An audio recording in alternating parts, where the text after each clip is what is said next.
আমি জানি না এখানে আমি তেলের উপর পেঁয়াজ মরিচ ঢালার ভিডিওটা কি করছি। এটা আমি ডিলিটই করে ফেলছি নাকি আমি রেকর্ডই করছিলাম না, নাকি আমি এখন খুঁজে পাচ্ছি না, আমি জানি না।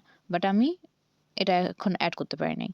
তো যাই হোক, অ্যাজ ইউজুয়াল আপনারা বুঝতেই পারতেছেন আমি এখানে সামান্য পরিমাণে তেল দিছিলাম। তার উপর ২-৩ টা পেঁয়াজ কেটে দিছি। বড় সাইজের দিলে ভালো। আমার একটু মনে হয় কম হয়ে গেছিল।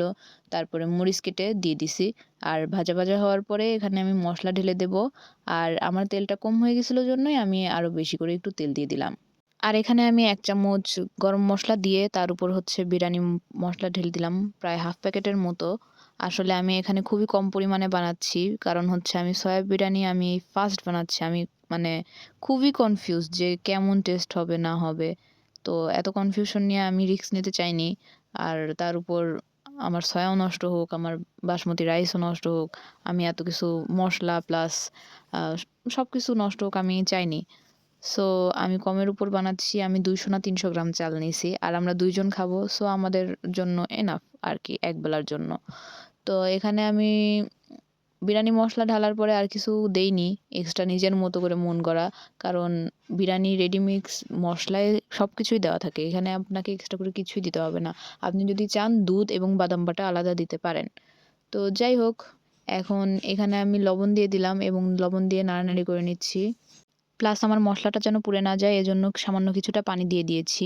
এখন সেটাও ভালো করে নেড়ে নিব এবং মসলাটা যখন কষানো হয়ে যাবে তখন আমি সয়া ঢেলে নিয়েছি। এখানে সয়াটা অবশ্যই আমি পানিতে কিছুক্ষণ ভিজিয়ে রেখেছিলাম। আমি শুধু নরমাল পানিতে, না গরম না ঠান্ডা, মানে একদম নরমাল টেম্পারেচারের পানিতে ভিজিয়ে রেখেছিলাম কমসে কম ২০ মিনিটের মতো। আপনারা চাইলে এটাকে পানিতে সিদ্ধও করে নিতে পারেন, আপনাদের যদি এভাবে পছন্দ না হয়, যদি মনে হয় যে না এভাবে করব না, এটাতে হবে না আসলে। মানে এক কথায় আপনারা আপনাদের মনের শান্তির জন্য সিদ্ধ করে নিলেন যে হ্যাঁ, এবার ঠিকঠাক পেকেছে। বাট শুধু ভিজিয়ে রাখাতে কোনো দোষ নেই। আপনারা চাইলে যখন ভিজিয়ে রাখছেন তখন সামান্য একটু লবণ দিতে পারেন যাতে ভিতর পর্যন্ত লবণ যায়। এটা করতে পারেন। তবে সিদ্ধ করা আর এমনিতে ভিজিয়ে রাখার মধ্যে আহামরি কোনো পার্থক্য আমি দেখি না। তো এই সয়া দিয়ে কিছুক্ষণ নেড়ে এখন আমি এটা ঢাকা দিয়ে রাখবো যাতে সয়াগুলো সব মসলা ভিতরে সোক করে নিতে পারে।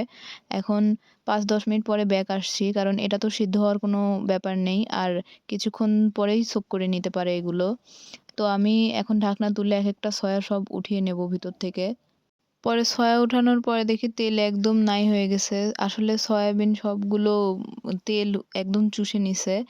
পরে এখানে শুধু পেঁয়াজটাই পড়ে আছে মূলত। তো তাই এখানে সামান্য তেল দিয়ে দিলাম। এখন আমি যে পরিমাণে চাল নিয়েছিলাম তা ধুয়ে কিছুক্ষণ ভিজিয়ে রেখেছিলাম।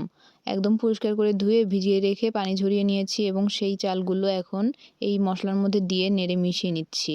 আপনারা হয়তো ভাবতে পারেন মসলাটা পুড়ে গেছে, কিন্তু মোটেই না, এমনটা হয়নি। যদি পুড়েও থাকে টেস্টের কোনো হেরফের হয়নি। সো কোনো চিন্তার ব্যাপার নেই। আর এখন চালটাকে আমি কিছুক্ষণ তেলের উপর ভেজে নেওয়ার পরে যখন চিরচির শব্দ করেছে তখন আমি এর মধ্যে চালের ডাবল পরিমাণে পানি অ্যাড করে দিয়েছি। দেন এটাকেও নেড়ে মিশিয়ে নিচ্ছি ভালো করে একদম পানির সাথে। তারপরে এটা ঢাকা দেওয়ার ক্লিপটা যে কই ওইটাও আমি খুঁজে পাচ্ছি না। পরে ঢাকা দেওয়ার ক্লিপ নাই। তো যাই হোক মিডিয়াম টু লো ফ্লেমে আমি ৫ থেকে ১০ মিনিটের জন্য ঢাকা দিয়ে রেখেছিলাম। দেন আমি ঢাকনাটা তুলে যেই সয়াগুলো তুলে রেখেছিলাম সেগুলো ঢেলে দিয়ে দিয়েছি এবং এগুলোকে নাড়িয়ে মিশিয়ে নিচ্ছি। আমি কিন্তু এখনও দমে দেইনি। দেখতেই পারছেন চালগুলো এখনও ভিজা। তো এটা সহজ কথায় আপনি যখন পোলাও রান্না করেন, পোলাওয়ের দমে দেওয়ার আগ পর্যন্ত আপনি রান্না করে আপনি সয়াগুলোকে অ্যাড করবেন। দেন আপনি দমে বসিয়ে দেবেন। এখন আমি একদম লো ফ্লেমে আরও কিছুক্ষণ ৫ থেকে ১০ মিনিট, আপনি যদি বেশিক্ষণ রাখেন ১৫ থেকে ২০ মিনিট রাখলে আরও ভালো।